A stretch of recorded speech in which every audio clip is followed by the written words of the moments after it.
Come on. Gah. Ow. Finally. Alright. Context for any future viewers watching this video. I'm reviewing this today immediately after wrapping up the 4th Doctor's era with Logopolis. After this video, there'll be one more review and then it's on to Castrovalva and the 5th Doctor.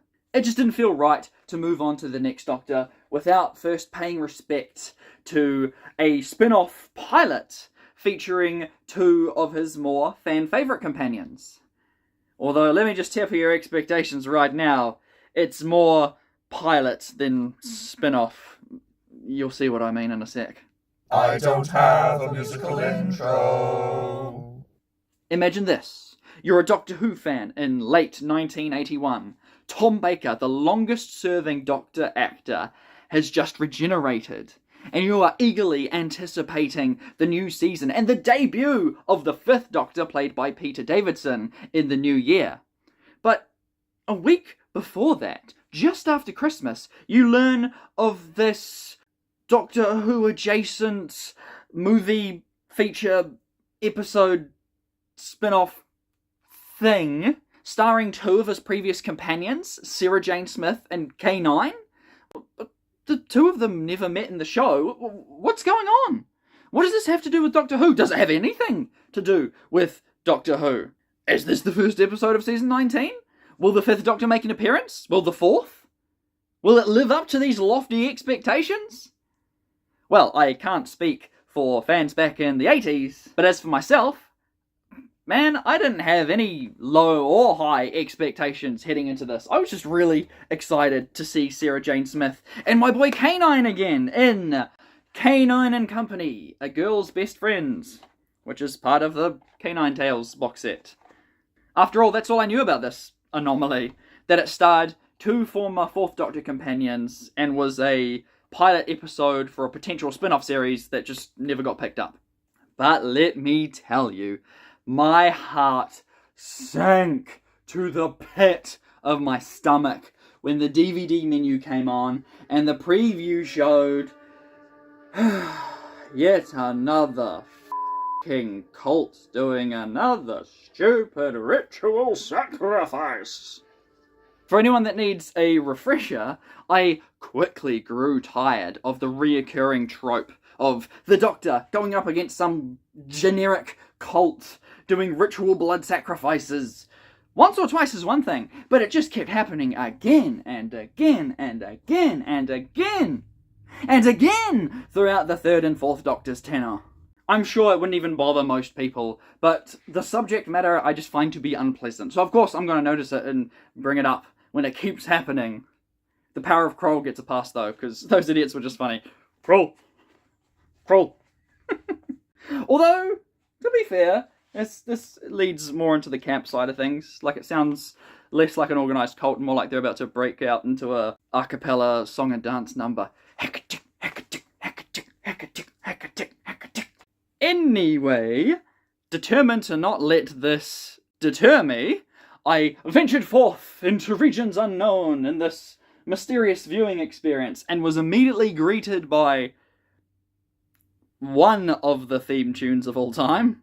A lot can be said about this opening. And to be fair, pretty much every humorous observation has already been made in the comments section underneath the upload on YouTube. The contextless shots of Sarah doing random things like sitting, running, sitting with a glass of wine, or K9 doing absolutely nothing. The obnoxious quick zooms and repetitive motions. It's pure 80s cheese, just nonsense. And it absolutely blows my mind that they had this little ditty on vinyl, on record store shelves, leading up to Christmas back in 81, before the actual serial special thing aired on BBC One on December 28th. Imagine owning this.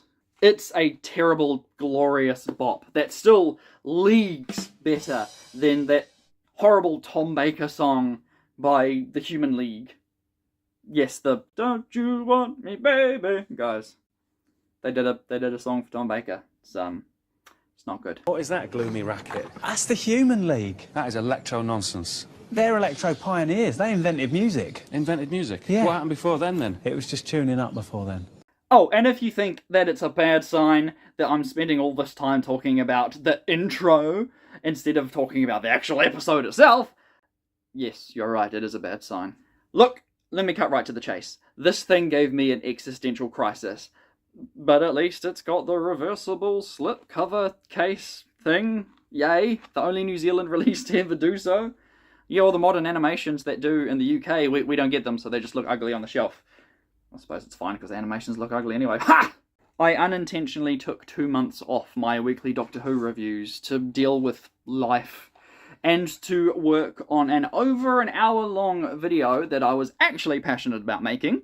Again, I had no expectations when going into this, and yet it just turned out to be such a nothing to me. Not even a nothing burger, just a nothing. It was so forgettable to the point where when I opened my laptop to start typing up a script, immediately after finishing it, I got slightly distracted by an email, and then I caught myself 2 hours later when I had to go to work, and I realised, oh yeah, I was supposed to write a script. And that's how little it stood out to me, and how I just forgot it as soon as I watched it. But to be fair, that's getting more and more common nowadays. I don't know if it's a mixture of getting older or just constantly deteriorating mental state, but like, unless something is awesome and I have a good time watching it, like Sonic the Hedgehog 3, I will forget it.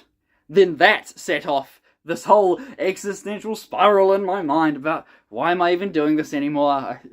I started this review series in mid-2021 as a way to practice my video making skills, but they don't get views, which is fine because views aren't everything, and like I said, this is just for practice, and it can be fun sometimes, but after over 10 years on this platform, I am finally confident enough to start making proper videos that people actually want to watch. But here I am, determined to finish talking about some show that hasn't truly gripped me since it was in black and white.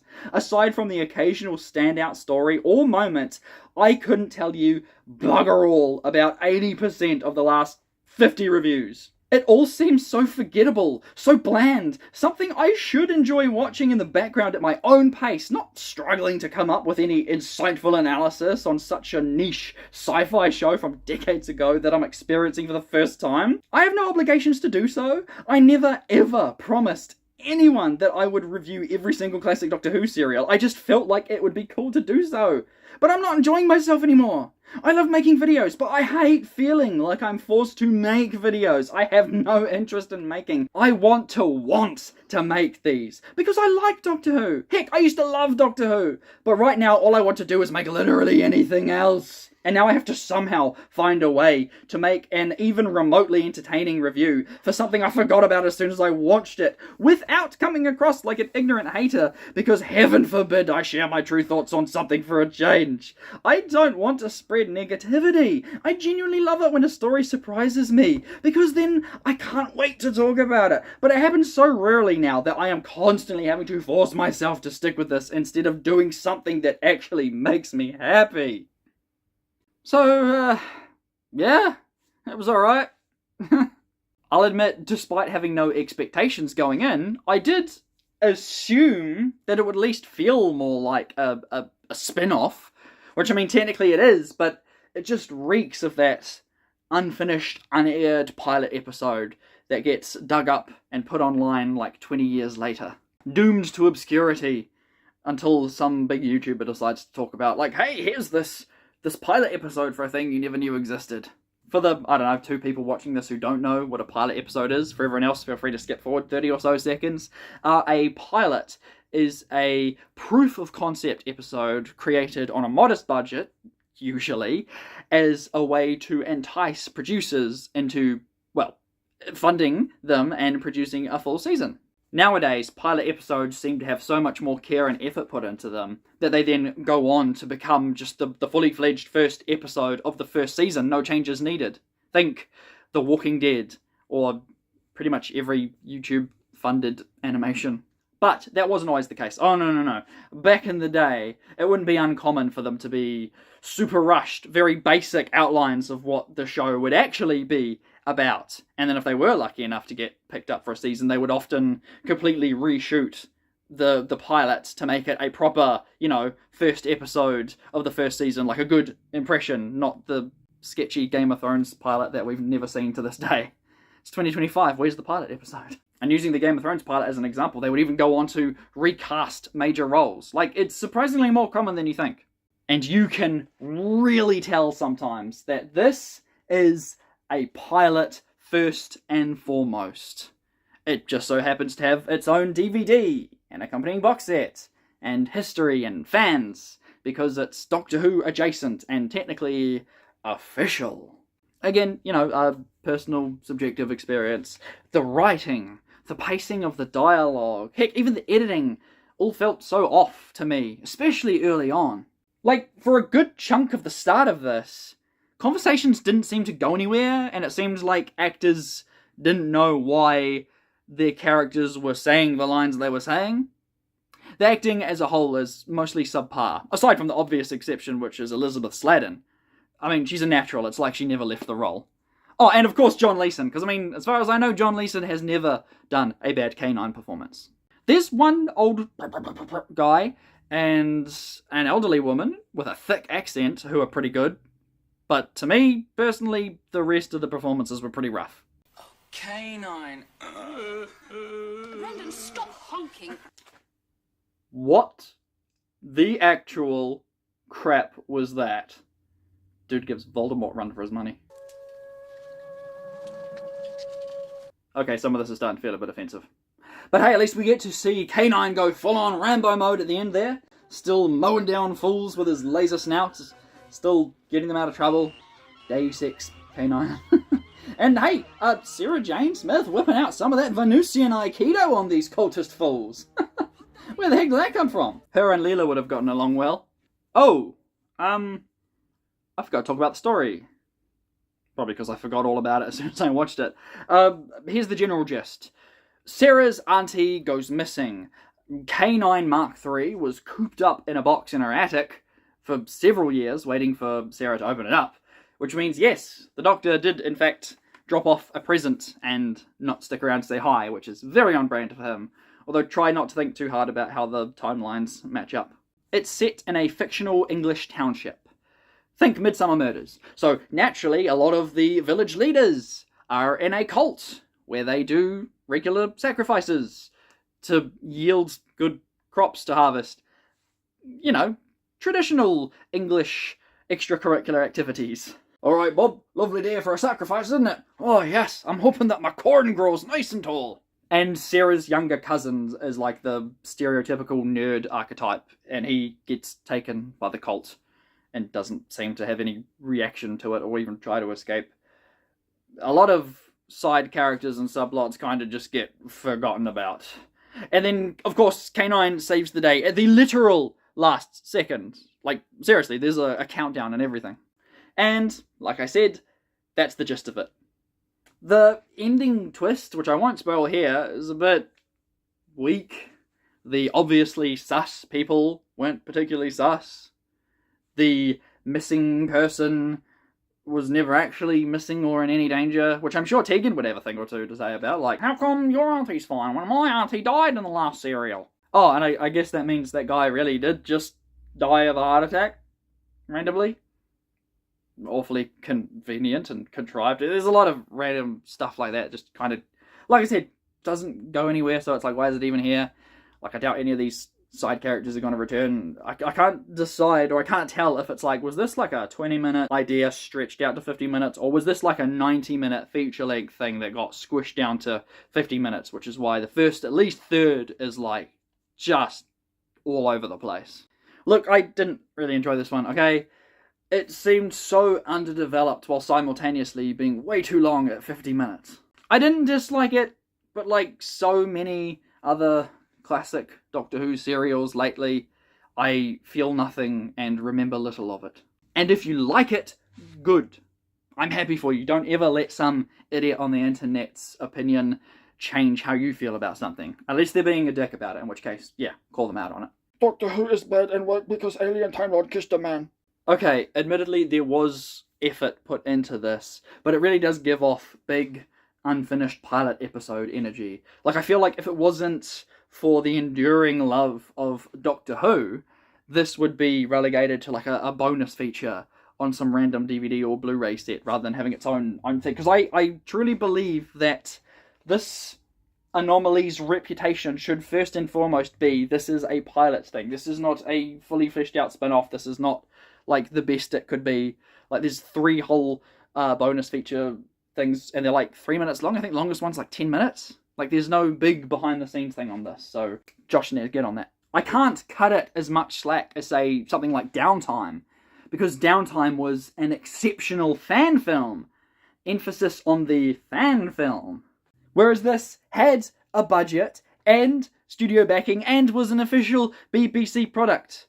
I forgot to mention this anywhere else in my script, so I'll just say it now, but I'm aware that this was like a separate team, but it was still commissioned by the showrunner at the time. So it's not like it was a bunch of randoms, but yeah, you can tell by the writing and editing and all these things, it's like, yeah, this is definitely a different team than the main Doctor Who show. Which, I mean, obviously, because, you know, they were going for a different kind of vibe genre, I guess. I don't know, the opening theme seems to hint that it's going to be like, not a spy thing, but like, you know, a lot of action of K9 and Sarah Jane running around solving mysteries.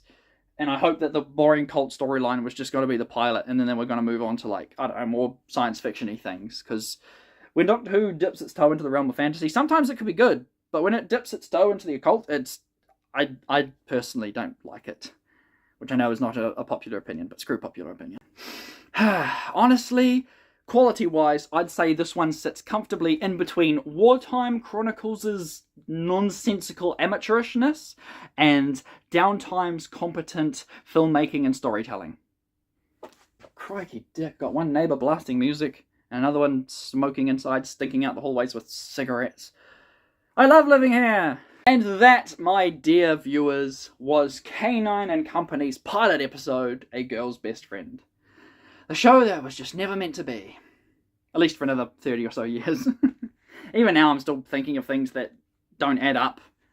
Subplots didn't go anywhere. Just things that don't make sense and probably wouldn't make sense even if it was to be picked up for a full season. But whatever. What did you think of K9 and Company? If you haven't seen it, then when you go to watch it, make sure you head into it with the right mindset. Think pilot episode, not fully fledged BBC sanctioned spin-off. Because being the first ever BBC official spin-off, you know, you'd expect something more than what we got. Do you think this is canon? Are there any other classic Doctor Who spin-offs that I should check out, whether they be official or otherwise, as long as they're not a terrible R-rated cringe fest featuring the Zygons? Ugh. One thing's for certain, however, I will never have to wear that darn 4th Doctor hat ever again. Far too small for my head. Or is there another?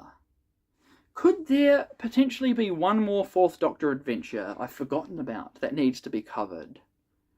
And could I have alluded to it at the end of a previous review and even teased it in the background of this very video? Guess you'll have to tune in next time to find out. Thank you so much for watching. I hope this video was at the very least enjoyable to watch because it wasn't fun to make. Starting to feel more like an obligation at this point. Sorry. Now, next week I will be reviewing... Well, it's a surprise, you'll have to wait and find out. Unless the thumbnail is literally on the screen right there, in which case feel free to go watch that.